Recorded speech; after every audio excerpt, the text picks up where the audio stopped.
Hello everyone, this is James, the funeral director, and I wanted to give a brief description and make a short video about crimes against victims. A lot of people are talking about it, and sadly a lot of people have to use it because a lot of people in the Dallas area with the past couple of years have been victims of crimes. So what is it? Crimes Against Victims, it's a state-funded program, and it pays up to $4,500 of funeral expenses. And when I say up to $4,500, it goes by the contract. So if you had a service, for example, that was $4,000, they're not going to pay for the service and then on top of that give you $500. It doesn't work that way. Also, you have to be a complete innocent victim of a crime. I cannot stress this out enough. We've done a service before for an individual who was shot, he was murdered, and then through the investigation, come to find out he was shooting as well. It's just, someone shot him first, but both parties were in the wrong. Neither one of them were innocent, so they did not pay. We see that a lot with drug deals gone bad, in certain situations involving alcohol and narcotics. So you do have to be a complete innocent individual to qualify.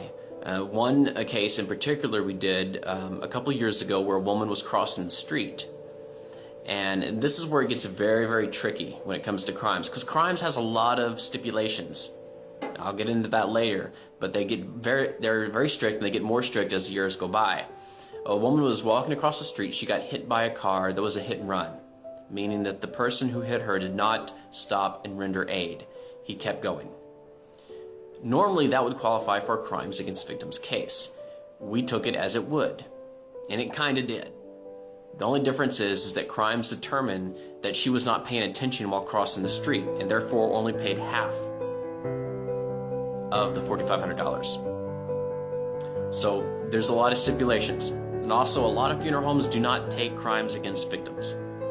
And even some funeral homes that do will only do it as a reimbursement type thing, where you pay for the service, and if crimes does pay the funeral home, they'll reimburse you later.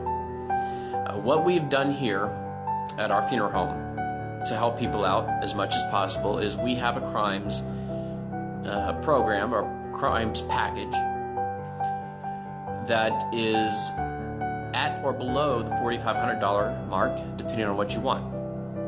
And we do that without any out-of-pocket expense if you qualify for crimes.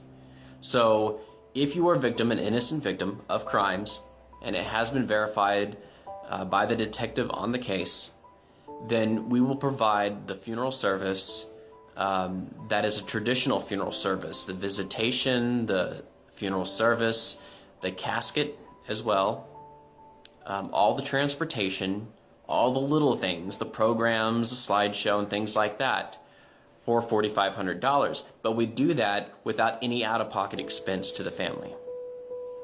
It's very important, even with crimes, to look into funeral homes that you go to make sure, to find out what their price is. Because even if you got crimes, even if you were verified for crimes, and even if the funeral home took it, if they charge $8,000, that means you're still going to have to come up with the rest of the money. So definitely do your homework. And if you have any more questions about crimes, feel free to ask. I'm pretty confident in saying that we deal with crimes more than any funeral home in Dallas. So if you have any questions that I did not cover in this video, leave a message, contact me directly through any of my either Facebook page or Instagram. Again, this is James, the funeral director. Thanks for watching.